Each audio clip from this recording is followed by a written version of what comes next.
What is up, everybody? Welcome to another episode of Destination the Show. It is episode 79 after a brief hiatus.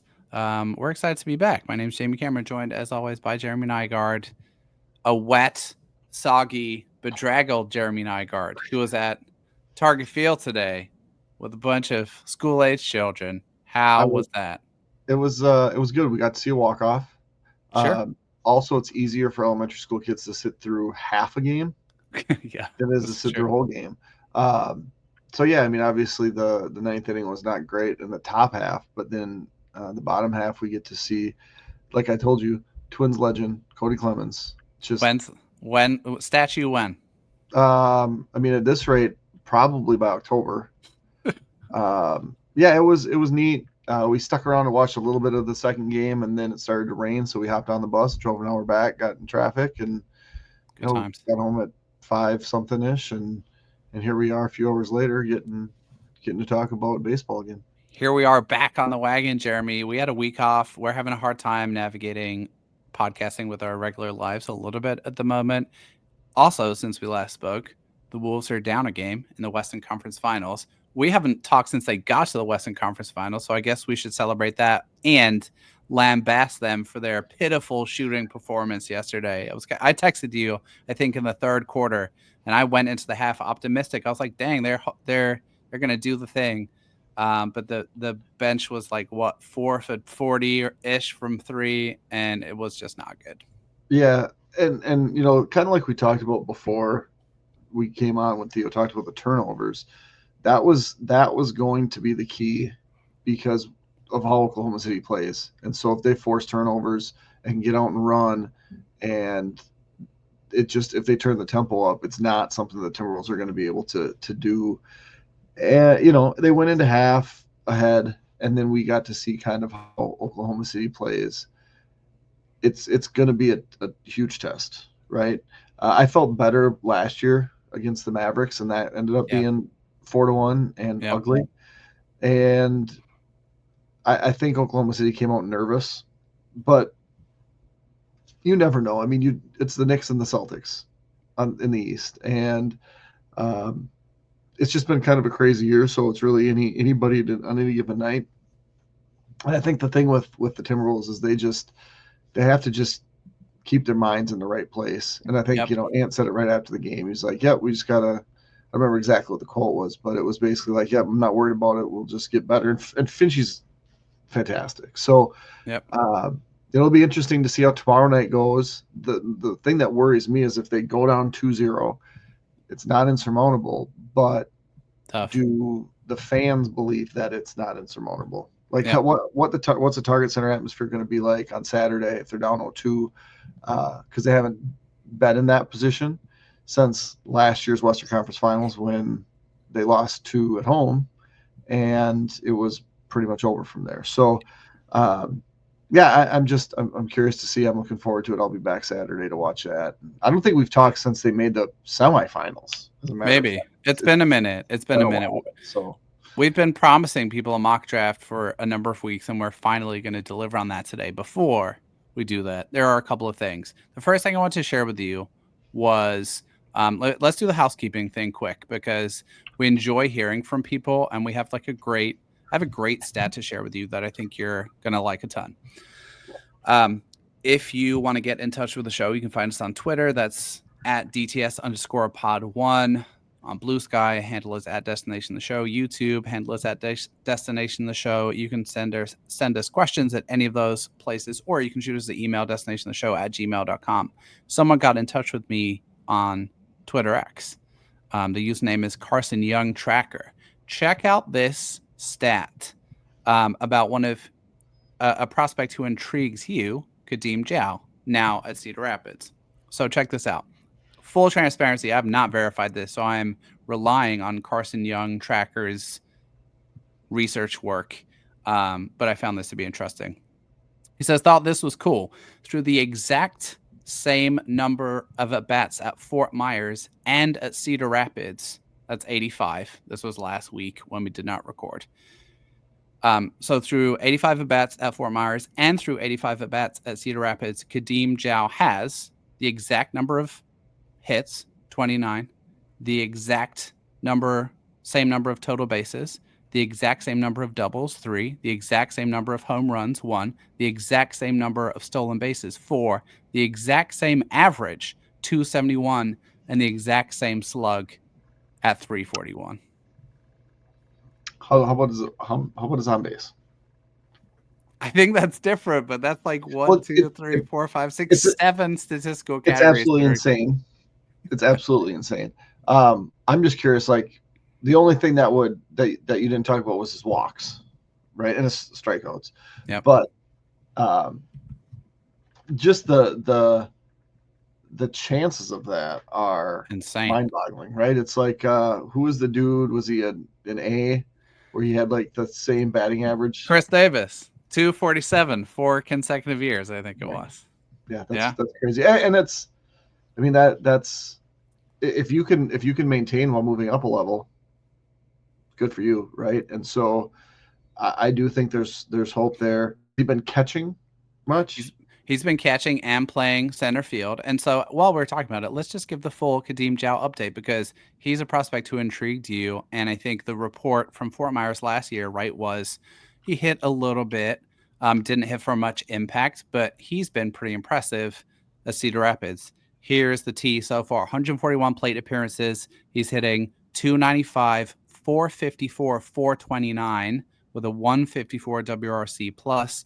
3 home runs. He's walking close to 13% of the time, striking out only 17% of the time. That is good for an 882 OPS from a prospect who was labeled as kind of like raw, hasn't played that much baseball, missed a significant amount of time in college through injury. What are your thoughts on his start? I mean, what's not to like about that? 100%. Right. And to get it done, I mean, if you're a high college guy, like double A's where you really start to wonder, right? Yep. As guys that weren't SEC guys, Pac-12 guys, the premier teams, if you're doing things at high A, I think that's when you can start to believe that there's something there, and to improve year over year. He's going to be figure prominently into the top 15 or 20. Yep. In mid-season rankings with a chance to go higher. And we've talked throughout the last 79 episodes, not on every episode, but who's the next catcher, right?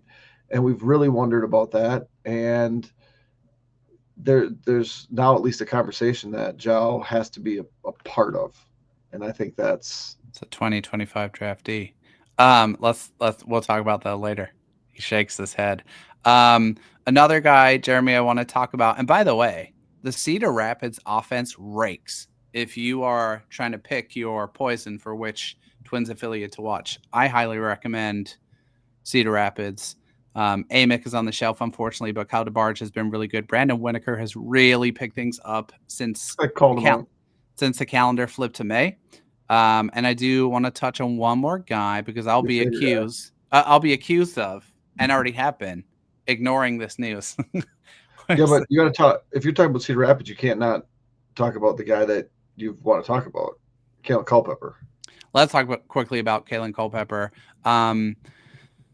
So he's really started to heat up. I think one thing this overlooks a little bit with him is he didn't have much of a spring. He was part of the cluster of top Twins guys who just didn't get much playing time. He was he couldn't participate in the Futures game, or whatever, not the Futures game, the Spring Showcase game.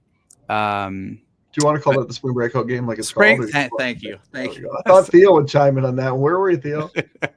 We needed Theo's omnipotent voice to guide I'm us. back. I'm right here. Okay, here's Culpepper, right? 127 plate appearances so far at high A. He's hitting 312, 409, 514. That's good for a 923 OPS, 156 WRC plus. He's already hit 5 home runs, 8 for 9 in stolen bases, walking 11% of the time, striking out 16.5% of the time. What do you make of that? I'm super impressed. I like the swing. I like the defense. I know, again, we had a little bit of reaction, right? I think from Twins fans who are interested, like, it's a college middle infielder. That's a little boring. He's been really impressive in my opinion.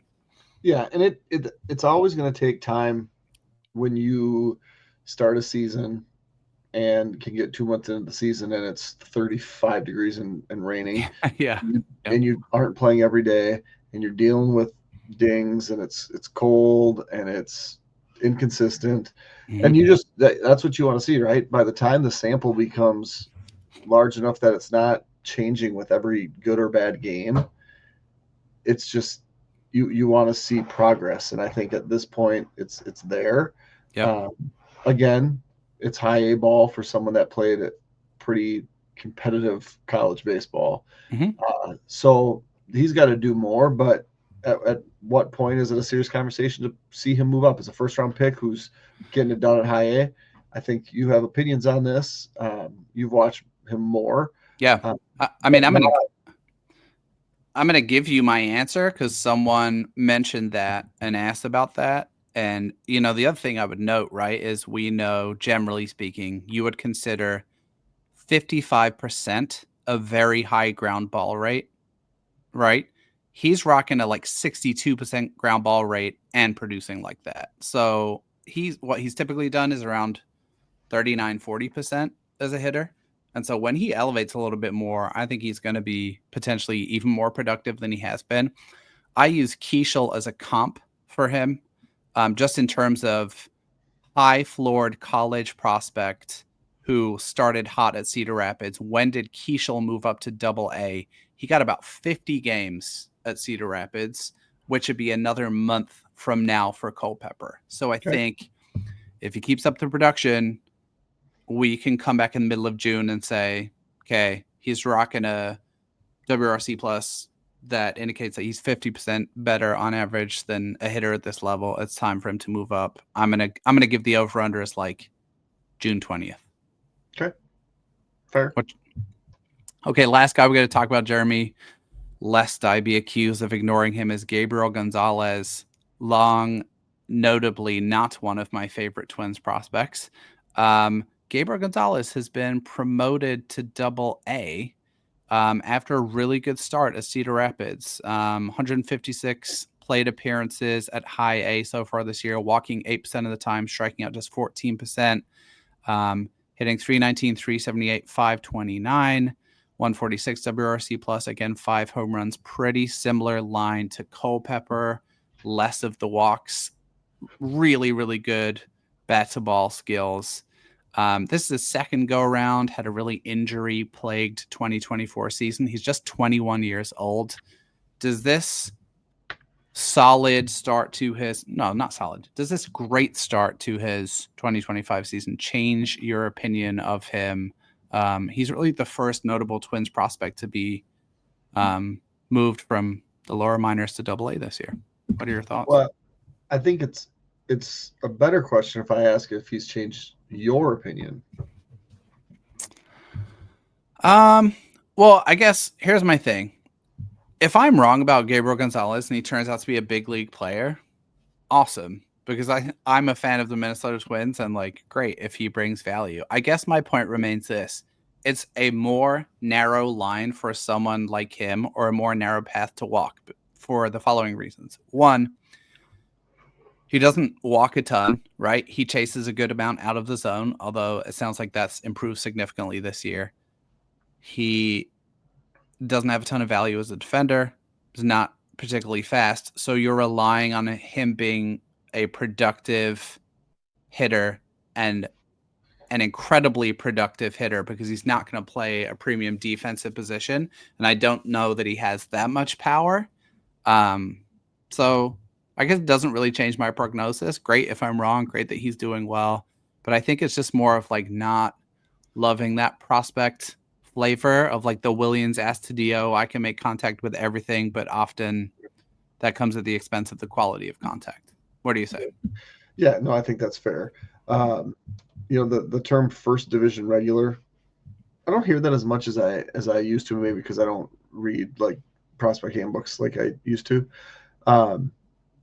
I feel like that's still not him, right? I think there's there's a chance that he'll make the major leagues. And right, a guy gets promoted to Double-A. He's still got 2 promotions. Not everybody that makes Double-A makes the major leagues. I think there's still a chance, but how he fits on a good team is not as a starting outfielder. Yep. Are there opportunities for players like him to carve out a niche in the major league? Sure. But I just don't see that path for the Twins. If he continues to do what he's doing, I think there's an avenue where another team might like that in their system. So a good start like this, if it doesn't help him help the Twins, it might still help the Twins with being a prospect who's an up arrow, right? So yep. We'll see what happens. Love it. Okay, let's not delay any longer because we have 36 Wait, no. I put one thing here. Did you look? I got an idea. I just want to run this by people who think things. Come on in, Theo. Actually, come into the screen. I just read that. Yes. What do you need me to do? You don't want to be on here? You just want to be a voice? Yes. Here we go. No, I can't. Come on. So the Orioles are awful, right? Correct. Mm-hmm. The Orioles have been awful. But they made a move the other day where they actually released Kyle Gibson. Did we see this? Yes. Bring him home. Is there any harm? The Twins have great starting pitching depth, right? We're not arguing that.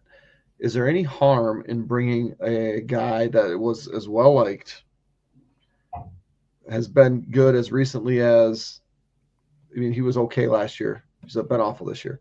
Is there any harm if he's willing to sign a minor league contract to add him to St. Paul and just see if there's anything left in the tank? And if not, Kyle Gibson is the type of dude you want to have around pitchers that are developing, because I think that he adds value to any conversation about pitching. And he's got friends still on the major league team. And he's got Randy Dobnak at St. Paul. He's better than Randy Dobnak. I'm just saying, people he played with are there, even if it's just Dobnak. Is it crazy to think that, like, would you be shocked if you saw it? Is there value in doing it?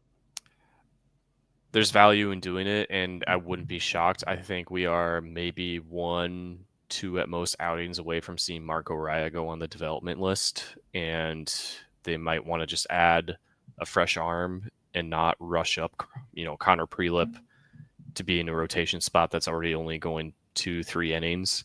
And Gibson's at the point in his career, I feel like if you sign him to a minor league deal, he'll just go out there, give you 5 innings no matter what, and you can just work with that in a AAA team. So I don't see the harm in doing it, especially if you need to put one of your young starters in a place where he can just focus on reconfiguring his stuff. Yeah, there's no bad minor league signings, right? Is there? Because you're not losing anything. So I certainly don't think so. I think what that makes me think of is how actually unbelievably lucky the Twins have been with starting pitcher health for the most part over the past 2 years, but this year certainly their guys have gone out and been able to throw. They really haven't had a ton of injuries to starters on the major league side, and so no harm, no foul from this seat. Okay, now let's move on. Okay, I'll go away. Okay, here we go. We are going to dig into a mock draft. We brought this up like a month ago, and we're going to roll through 36 picks because that'll get us through kind of Comp A, where the Twins make their second pick.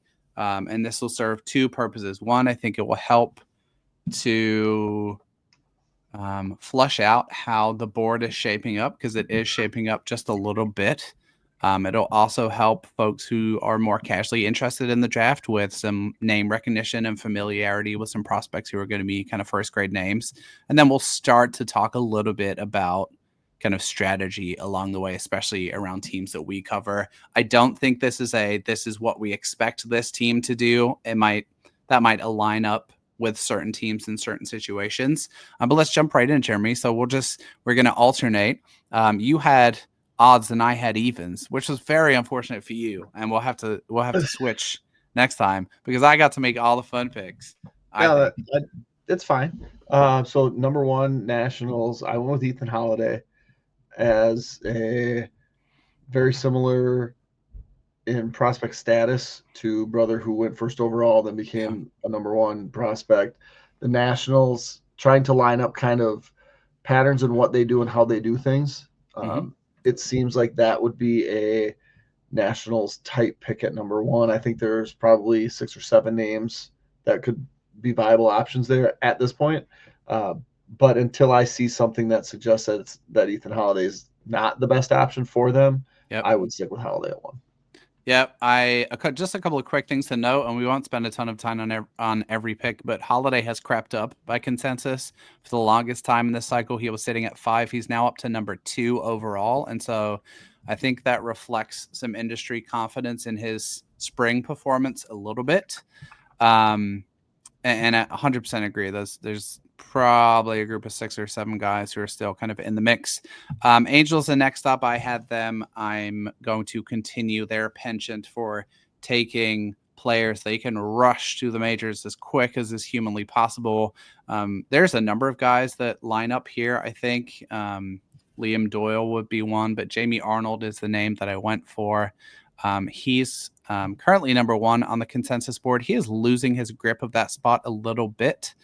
He's been up there for a while. It's a couple of years of track record of posting in the ACC. I think maybe a little bit more of a high floored pick than a high ceiling pick, as with some of the prep names in this draft. But Arnold, number 2 for the Angels, someone they could have in the majors within a season, whether he's ready or not. Number 3, Mariners. I went with Billy Carlson, prep shortstop from Corona Heights, California. The Mariners have had a ton of success as of late with this sort of profile, right? Hitters that come from the prep ranks, play a premium defensive position. They could certainly go pitchers, but at the number 3, taking a prep guy where you can spend the money necessary but still keep money seems like a logical way to go. So I went Carlson at 3. Yep, I think that fits. Carlson's 4 by consensus at the moment. One thing I'd note about the Mariners is in terms of bonus pool, they own this draft.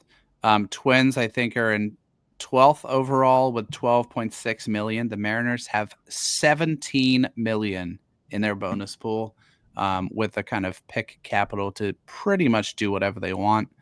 So that makes a ton of sense to me. Number 4, I had 4, which is the Rockies. One of the most hapless organizations in sports, sadly. That's just sad, dude. That division is just, it's brutal.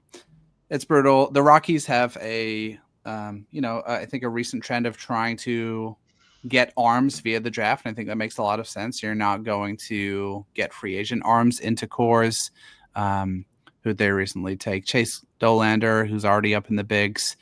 So they take the highest riser at number 4 in this draft cycle, and that's left-handed pitcher Liam Doyle out of Tennessee. When I put my first 40 together on the board, he was not listed. He is now up to number 8. A truly freakish outlier fastball shape. It's also a really efforty delivery. It doesn't look great, and that's just in my opinion. But he's going to go high. He's really soared throughout the cycle, and he just fits as a arm for the Rockies to add to their kind of stable of intriguing ones, including Dolander. How good is Tennessee right now? Well, that's a really interesting question. The SEC tournament started yesterday. Certainly, let's put it this way. Talent-wise, if you just put their roster up against everybody else's, I think it would be hard to not make a case that they're a top 3 team in the country. Okay. They did not perform well down the stretch in the SEC. As you know, NCAA postseason is just chaos no matter what. They made it through their first game pretty comfortably. Just to give you an idea of how dominant Doyle has been this season. He's thrown 79.1 innings so far. He struck out 43.6% of hitters. That's 15.5 per nine. Walked just 8%. And it's a 251 FIP in the SEC. That's about as good as it gets in terms of consistently posting in the most difficult conference in sports. But Tennessee are going to have 8, 9, 10 guys drafted, and several of them on day one. But it's conceivable that he keeps doing things for the next handful of weeks. For sure. And pushes. And I think he's already, I mean, I've seen one that has him in the top, or had him at 1-1 at one point. Yep. Recently. So I think that was Law for a minute. It was definitely Keith Law.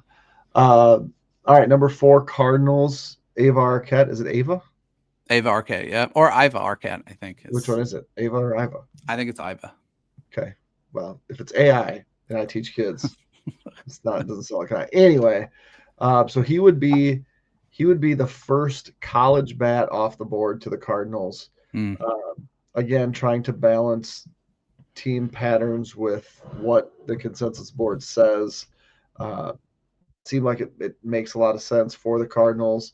Typically a team not drafting that high, typically a team that doesn't have a ton of bonus pool money, but would make sense to take the first and top college bat on by consensus at number 5.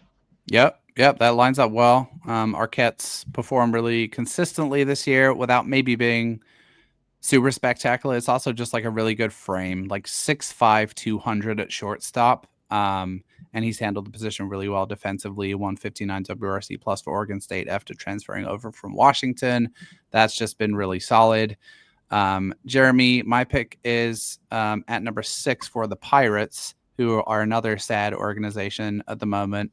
And I'm taking one of your favorites, and that's a prep shortstop, Eli Willits, shortstop out of Fort Bob High School in Oklahoma. Just does everything well. And I think the floor there is just like a good big league regular without necessarily having a kind of standout or a carrying tool. But that's not meant as a criticism, rather to kind of indicate how polished he is overall as a prospect. So Eli Willits at 6. The Pirates took another prep shortstop in the draft last year. I think that makes a ton of sense. They're a million miles away from competing. So they just go with talent. And Willits currently is 6 on the consensus board also. So back to you for 7. Just to jump away from the mock.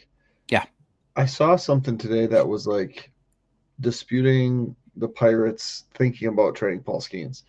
Was there ever something that suggested that the Pirates would trade Paul Skeens? They could get a king's ransom.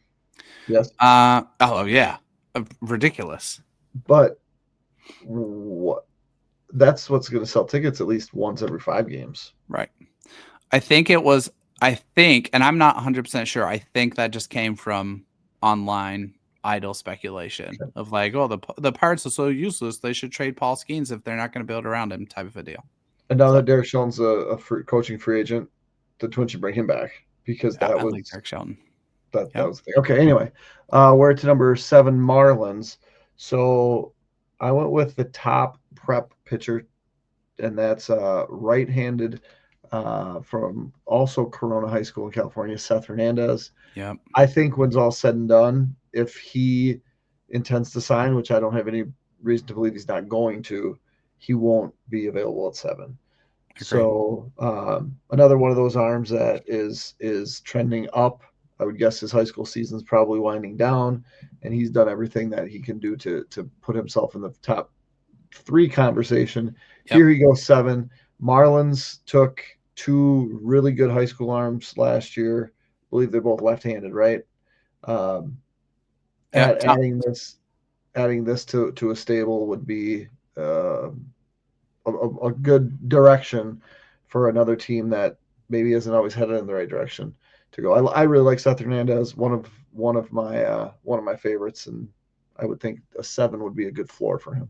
100%. Love that pick. Makes sense with what the Marlins do. You are right. And what was it, 2023? They took, what's his name? Noble Meyer first. White. And then Thomas White. Thomas White's a consensus top 100 guy at this point. Noble Meyer kind of on the fringes. Seth Hernandez actually pitched yesterday six innings, 1 run. I think he gave up. He also hit 2 home runs in that game. So man can do it all. Okay, I think maybe for folks who follow the cycle and players in it a little bit less closely, this might come as the first surprise, but I'm starting to be convinced that it's not. I have number 8. That's the Blue Jays. They fell in the draft lottery. They're taking Cade Anderson, left-handed pitcher out of LSU. This is a guy who was kind of a back end of the first round type of guy at the beginning of the cycle. He has just vaulted his way up towards the top through really strong production. It's 83 innings so far this season. It's a 39% strikeout rate, a 6.8% walk rate, a 3.13 FIP again in the SEC, which is just a gauntlet of a schedule. He was a guy who was around 30th by consensus at the beginning of the season. He is all the way up to 11th. And I do think it's conceivable that Cade Anderson is a top 10 pick. And I think this is about the range when he starts to become a possibility. Blue Jays model heavy team will like his profile as a guy who has good stuff, throws strikes, really strong track record in the SEC, all of that good stuff. Yeah, and coming from the SEC obviously carries weight. Yep. Moving on to number 9, Reds. I went, and I feel like I'm going to be the only one that takes them in any of the things we ever do. Despite my reservations about guys that swing and miss through strikes. Jace Lavalette, outfielder, Texas A&M. Very, very good last year, less good this year, but still doing things that are highlights. Mm-hmm. Is it possible that it all goes south for him? It is. But that value at 9 for me is just too good to not take. Yeah. I feel you, and it's a tricky one, and he hit a grand slam in the first game of the SEC tournament yesterday, or was that this morning? I think that was this morning, actually, after striking out in 9 of his previous 10 plate appearances, right? So it's a little bit all or nothing. Here's my beef with Jace. 146 WRC plus last year as a sophomore, 120 as a junior. And so I think one thing maybe we underrate a little bit in draft coverage is age adjusted and level adjusted performance, right? Meaning if Jace Laviolette had a 146 WRC plus as a sophomore, we want and expect that he should be a little bit better as a junior because he's a year older, he's developed, he's acquired more skill. And so for him to have such an uneven year this year, strikeout rate is completely identical, walk rate is pretty close. There's still good production there, but we're talking about a 259 average compared to a 305 average last year. He's one who's really hard to call. I could see him slipping down into the teens, and I could see him still being a top 10 pick. I think it's really depends on what an organization thinks they can do with a hit tool. Okay, back to me. Number 10 is the White Sox. They are coming off the worst season in baseball history, but cannot pick inside the top 9 picks because they had a lottery pick the previous season. They are taking Gavin Thien, third baseman outfielder out of Great Oaks High School in California. He is a high school player who has a good chance to have like a really good hit power combo. He's a good summer showcase circuit performer. A little bit of an unorthodox look at the plate, but you know who else had an unorthodox look at the plate who was a high school player? Caleb Bonham, who the White Sox took a year or so ago and is now sneaking his way onto the back end of top 100 prospect lists. So I think there's a little bit of parallel there. All right, so back to me for number 11, and it's the A's. And the A's have made picks in the last, not every pick, but picks that I haven't necessarily loved. The Jacob Wilson pick was not one I necessarily loved. Yeah, there wasn't anything super exciting about him. He was a very solid college hitter who quickly rose through the minor leagues and now is a major leaguer.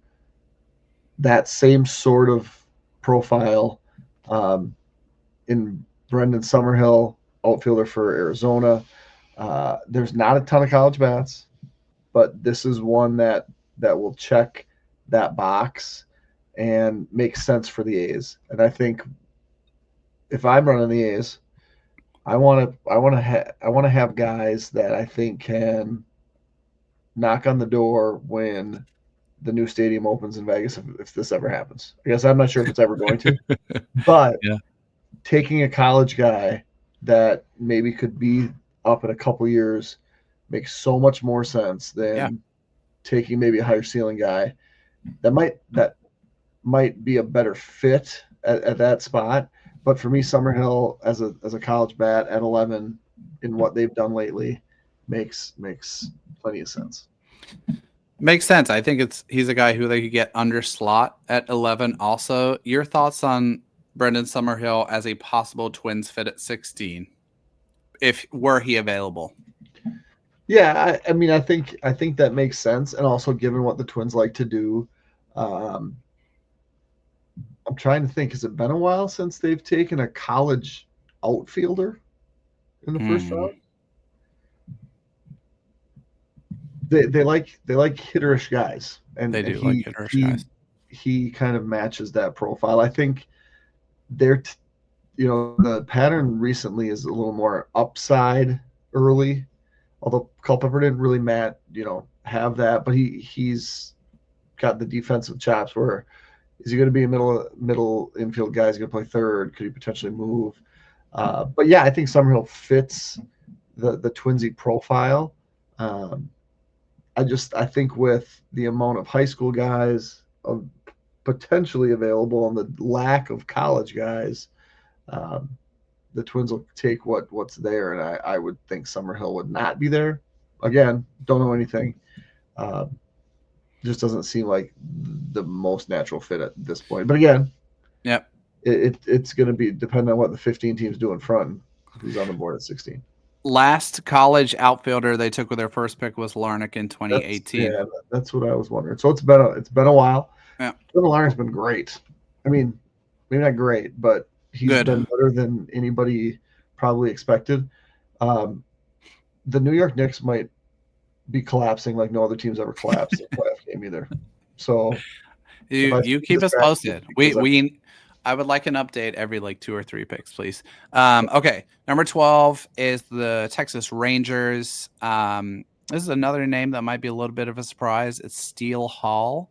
He is a prep shortstop out of Alabama. He is actually currently 24th by consensus, but he is climbing steadily. Just a tremendous, tremendous athlete. It's like double plus speed. I think as opposed to being like a perfect team fit, this is just more an indication of how much helium and steam he has and how much he's rising up the board. So Steele Hall at 12 to the Rangers, which puts you back on the board. He's young too. 17 on draft day. Yep. 13 Giants. Okay, so in the last couple of years, they've taken like two-way type guys, not necessarily ones that are going to stick there. I feel like one of the two-way guys is getting kind of an opportunity. The other one is just pitching. So I went down the board, actually 25th by consensus.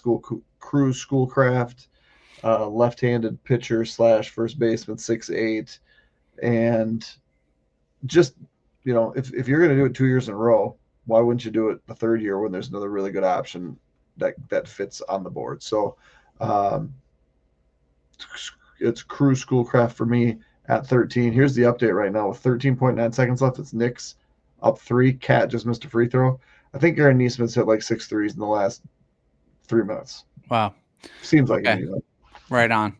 I dig it. 14 is the Rays, and they are taking another prep shortstop, another helium guy, another guy who's risen significantly up the board, and that is Joseph Parker. He's known as JoJo Parker out of Purvis High School, Mississippi. He has a twin brother in this draft who is a top 100 prospect named Jacob Parker. So if you're interested, you could draft twins. Take them both. We should do that? Get the twins. Okay, so where's my notes on JoJo Parker? I've lost my spot now. Joseph Parker currently 15th overall by consensus, but a sharp riser, left-handed hitter out of Mississippi. Really good on the summer showcase circuit, 6'2", 200, like a really good big league frame, a little bit of a weird setup at the plate. but it started to get into some more serious power. He's had a ton of steam. And you can tell how much steam he's had because on my original write-up, when I first wrote him up, I said, has a shot of being a top 100 name in this class.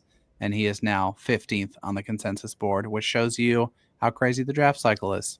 Back to you at 15. And shows how much you know. Or how much I waste my time. One of those two. Could be that. All right, so 15 Red Sox. I'm going Merrick Houston, shortstop, Wake Forest. Boston's kind of made a thing lately out of coming up with really good prospects that you didn't really see coming, right?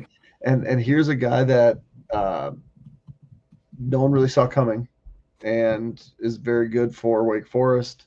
Again, from the demographic that's not super well represented in college hitters, which is another thing that Boston's tend to do. So Merrick Houston at 15, and that puts you on the board with the Twins. That's a really interesting one. Just wanted to comment on Houston real quick, because something that Boston has had success with is layering power on guys who don't have it. Christian Campbell is a prime example of a prospect who was drafted who just did not have much power, and they added bat speed. They added offensive impact. Merrick Houston's power grade might be like a 35-40. He's hit 12 home runs this year. His previous high was 8, but I think that is fake metal bat power. Maybe I'm wrong. But he has a really good approach. It's plus defense. It's a plus arm. It's above average speed. Like, he does everything else well. And so it'd be really interesting if he even got to like 45 power. You're talking about like a really, really good player. He's number 7 on the consensus board. So I do think there's a little bit of an organizational fit there too. Okay, that brings us to the Twins. The Twins, pick 16. Lots of interesting possibilities. And before we talk about this guy, and I'm curious to get your take too. I found this to be a little bit of a kind of fulcrum point of where there is some interesting college bats available on the board. You said there's not many. There's certainly not many inside the top 10. When you get into the teens, it's much more intriguing. Who I went with for the Twins is a college shortstop who plays for Arkansas named Wahiva Aloy, native of Hawaii. 266 plate appearances this year. He's hitting 358, 446, 77.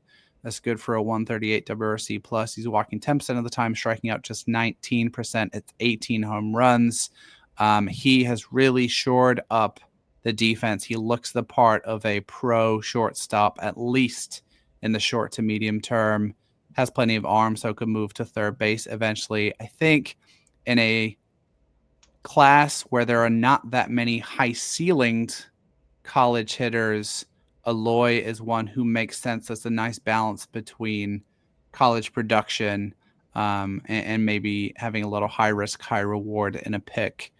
So what say you, Jeremy, on my pick of Wahiva Aloy for the Twins? Yeah, I think that makes sense. You know, the profile fits for what the Twins have wanted to do and tried to do. Halliburton at the buzzer. Oh my goodness.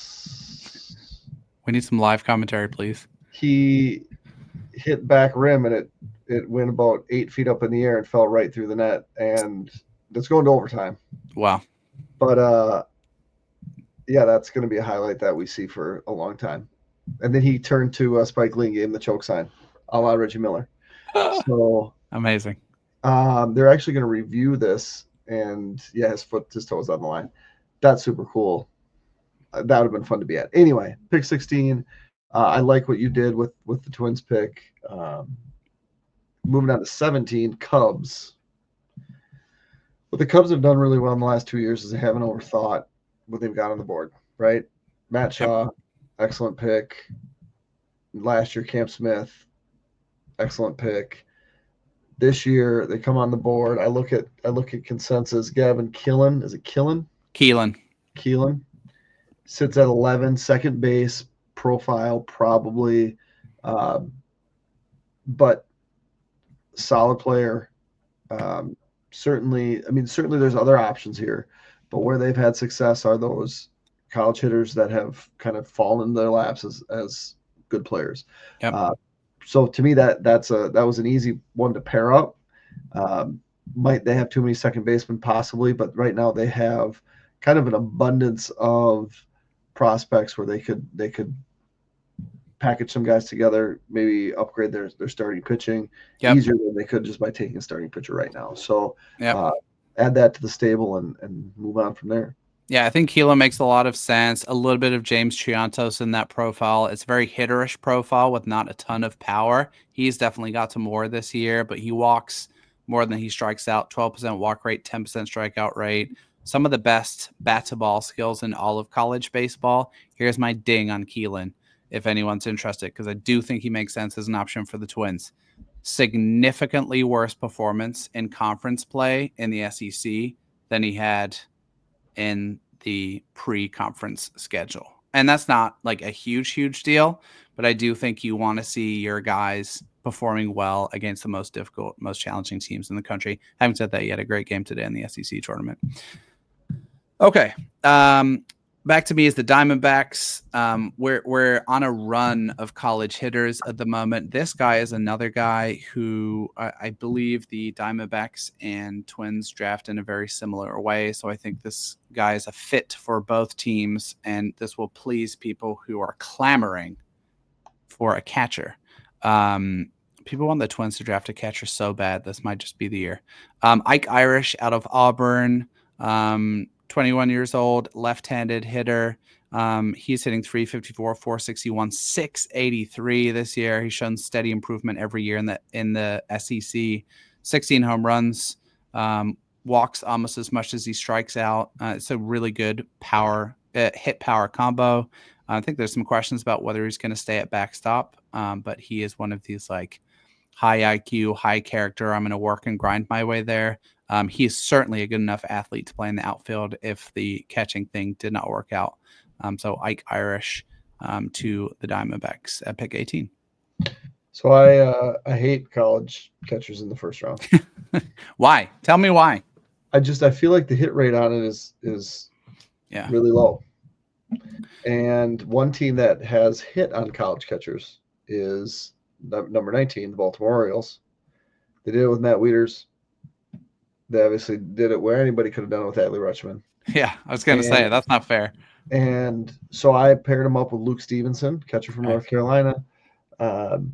Just kind of looking for good value and hard to fill positions. The Orioles have, they drafted really well for a stretch and put them kind of, back in the picture. And now here they are being awful again. So to me, it's just go back to take a solid player, follow your board, but they've had success there. So I don't think they'd shy away from it. I think a lot of teams kind of do. Yep. So I went Luke Stevenson to the Orioles. Yep. Makes sense. So it's back to me for the Brewers. And this is why having the evens is fun. So my Brewers thought before I made a pick was they'll zig when everybody else zags.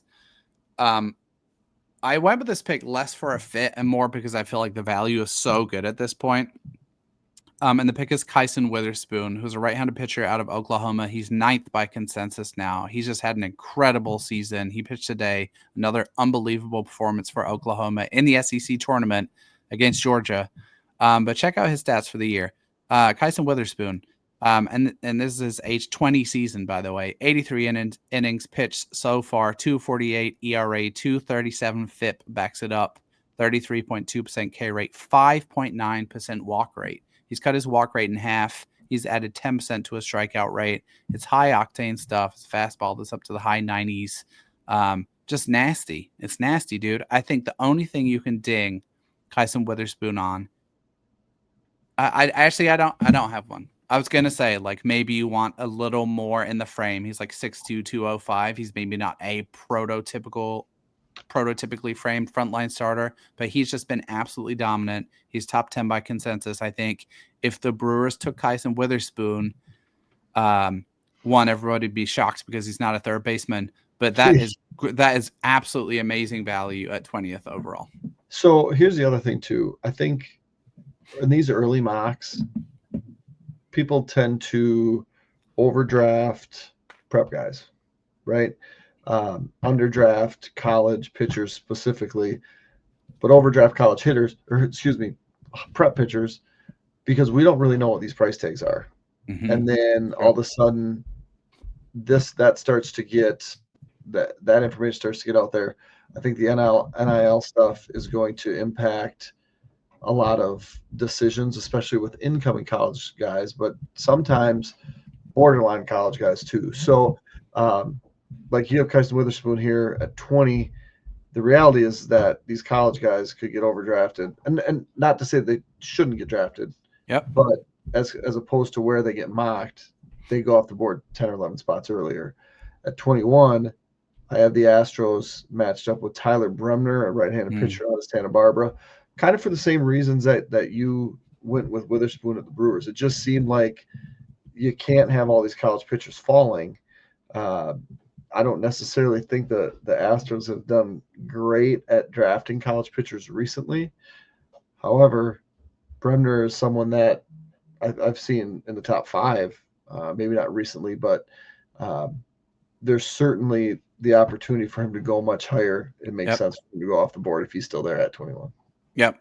He's absolutely been like an industry fade guy where the stuff is still really good. It hasn't played super well this season, but it's a fastball in the upper 90s. It's the best, maybe the best changeup on the college side of this class.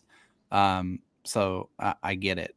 Braves are at 22. I feel like they're always picking around 22. They're also always taking pitchers. They're going to take another one. Right-handed pitcher Riley Quick from Alabama. He's a guy who we have heard really good industry feedback about in the past month to 6 weeks. You want to talk about a prototypical starting pitcher's frame?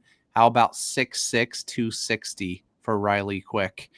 He missed all of 2024 recovering from TJ.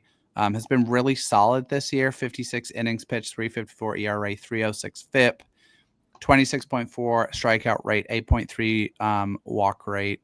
Again, just another pitcher with a really strong track record in the SEC. And I feel like one of the narratives in the past 2 cycles that we've talked about quite a bit is pitchers, college pitchers we thought had a chance to go decently high, and then they had very iffy seasons. This cycle is shaping up very differently. It's a lot of college arms who we thought could do well and have been excellent. And Riley Quick is another example of a guy who's gaining some steam. Number 3 for the Royals, I went Kason Cunningham. Kason Cunningham is an older, for his class, prep shortstop out of Texas. I feel like the Royals in the past have not avoided that when they've drafted high school guys. And one that by consensus was one of the top rated guys. So Kason Cunningham to the Royals at 23. Yeah, Cunningham's so interesting. He's been kind of a fade. He was like a top 5, top 6 guy for most of the cycle. He's down to 13th by consensus. I'd feel really good about getting him at 23. It's a really legit hit tool. 24 is the Tigers. I changed this right before we started. I had Dean Curley in there, shortstop for Tennessee, but he's been so rough in conference play in the field and in the batter's box. I took him out. And I subbed him out for Jordan Yost, who is a prep shortstop out of Florida. It's like a hit speed type profile who is rising up the board. And this is more indicative of like a prospect I think is gaining some traction and steam as opposed to necessarily a good fit with the team. I actually think Jordan Yost is going to be a Dodger. I'm calling it now. Jordan Yost, Dodger at 40. But in this mock, he's going 24 to the Tigers. And it's back to you with the Padres at 25. And I'm very curious about this one. Yeah, so AJ Russell, right-hand pitcher, Tennessee. Not because I think AJ Russell right now 55th by consensus.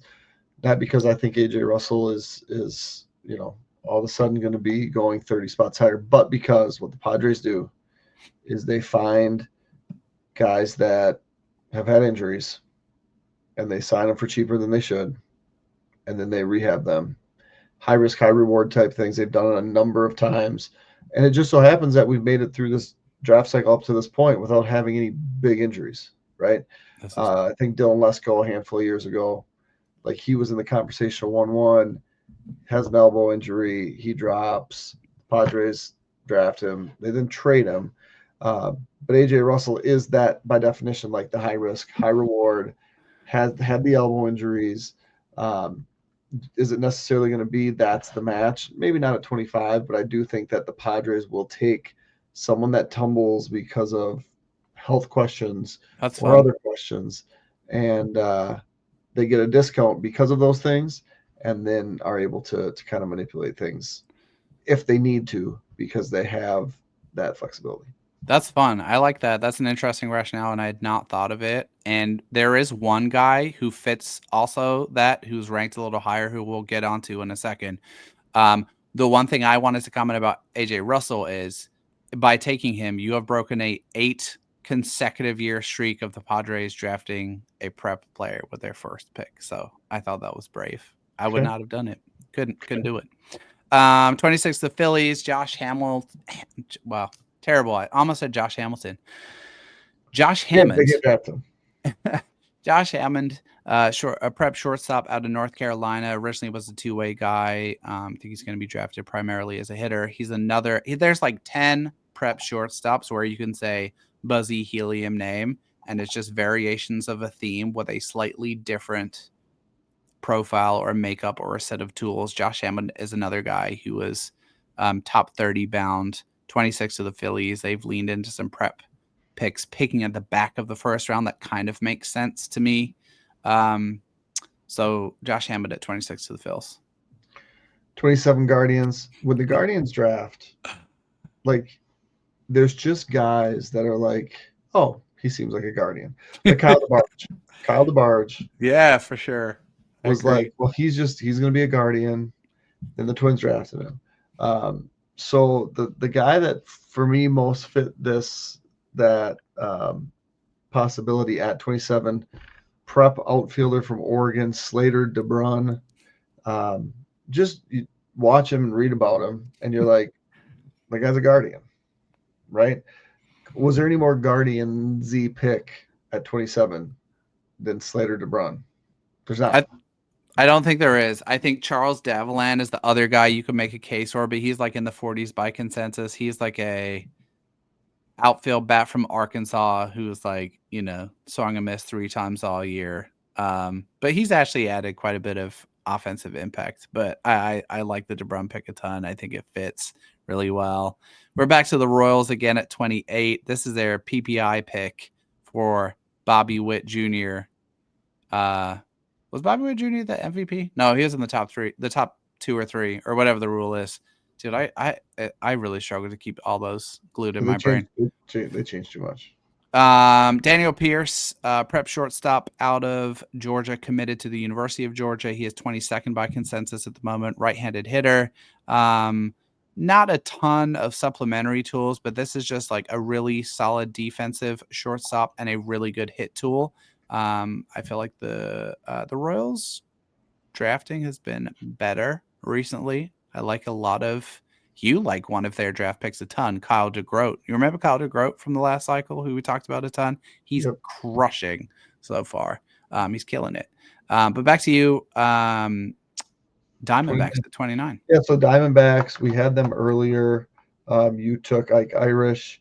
You mentioned the Twins type of like similar patterns, similar profile types. After taking a college guy, typically you get college guys maybe a little bit under slot. So then when you have these comp picks, you can then spend a little bit more money. So I went Cameron Appenzeller, a tall lefty prep from Illinois, who you make comparisons to Jason Hill, who the Twins drafted. So for me, I'm looking for a prep pitcher. I'm looking for someone that would be a similar type as the Twins would draft. How about the guy the Twins drafted?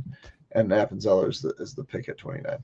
Yeah, saw some film on Appenzeller recently. He looks good. I think the one wondering about him is like folks are waiting for a little bit of a velo pop. Like everything kind of screams he's going to start throwing harder soon, and his fastball's sitting like 90, 91, which is fine. But at some point, you're going to want to see a little more there. Orioles are picking at 30. This is a comp pick for losing Corbin Burns, LOL. Here's a guy who fits your Padres description, Jeremy, as an injured guy. Ethan Conrad, Wake Forest outfielder, who is sadly out for the rest of the season. Probably the one of two major injuries. Certainly the only one who features in this mock draft. He has a transfer from Marist. Currently 20 years old and played 97 plate appearances and was just off to a great start. He was hitting 372, 495, 744 with 7 home runs in 20 games, walking 19% of the time and striking out 14. I mean, this was serious steam. I still think he has a chance to go in the first round, even though he's missed kind of 2/3 or half of the season.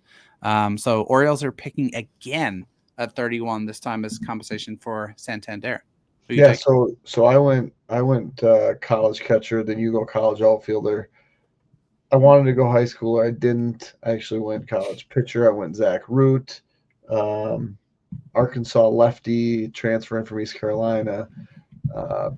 Nothing particular that made me say let's make this match, but one that was like probably not going to take three hitters. Best pitcher available. And I went with Zach Root. Yep. Actually, I love Zach Root. I think he's great. He's been really, really solid this year. 32 is Brewers. Compensation for Willy Adames.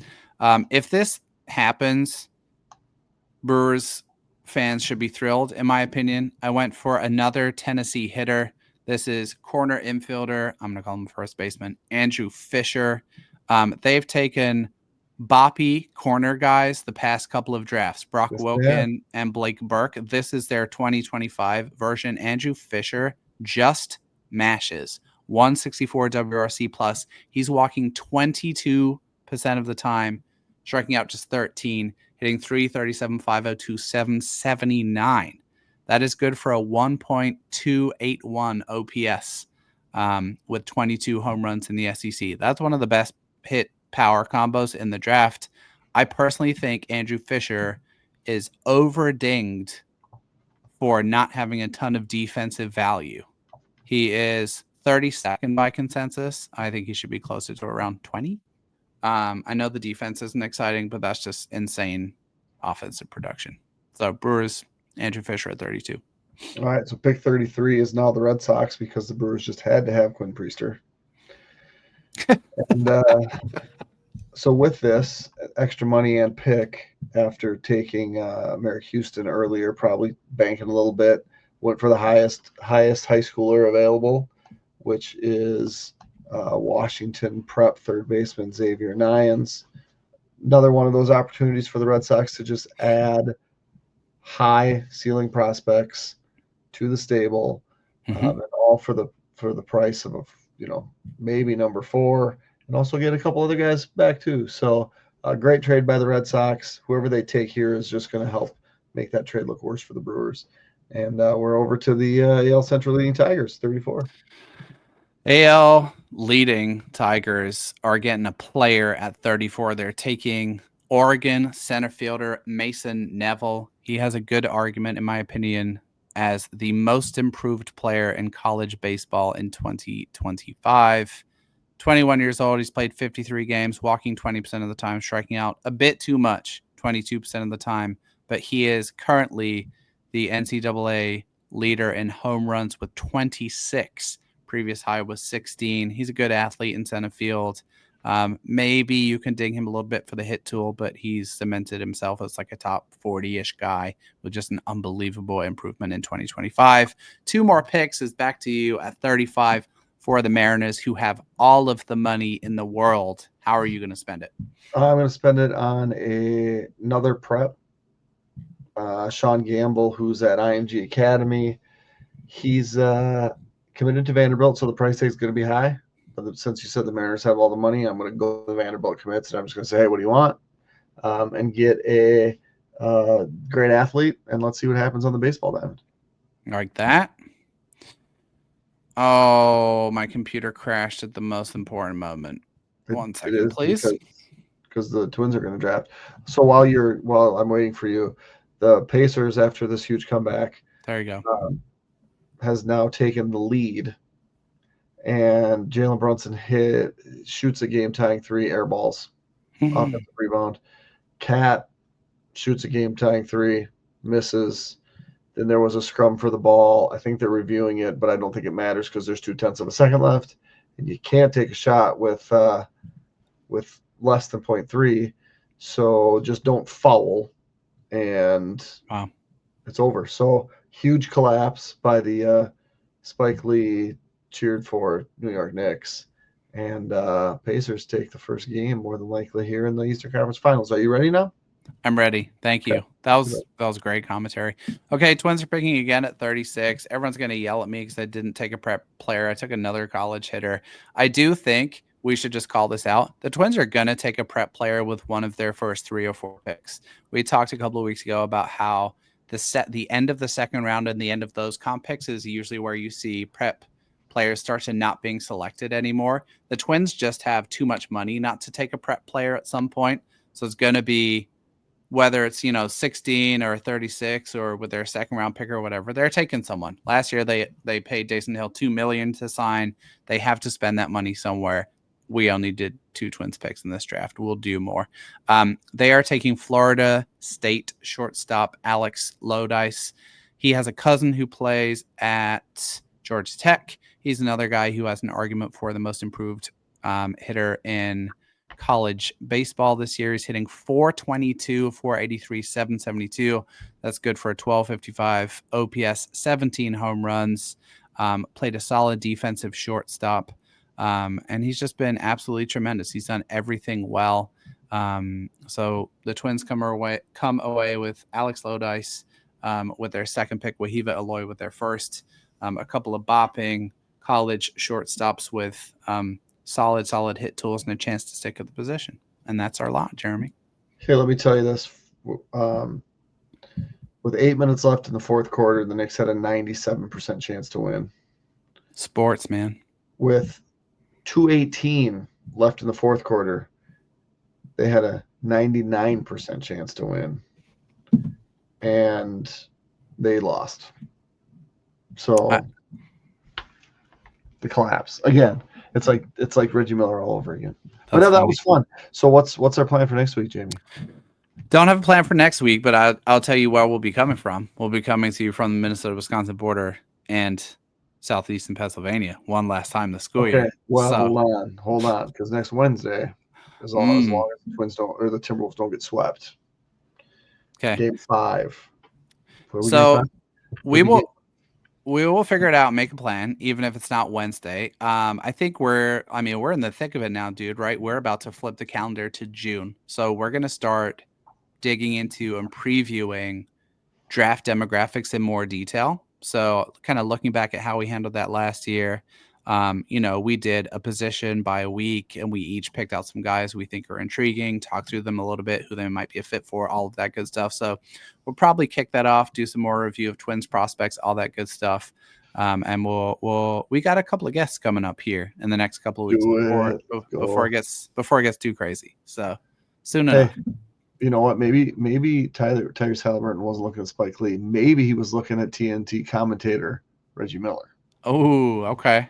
So anyway, NBA is still rolling. Man, the NBA is still rolling. Love it. I love it. Well, we'll be back to review. Hopefully, the Wolves playing a little bit, shooting a little better. Sometime a week from now, we'll dig it further into the draft cycle. Do some Twins prospect updates. Till then, it's been super fun hanging out. Thank you guys for checking out the show. We'll catch you next time.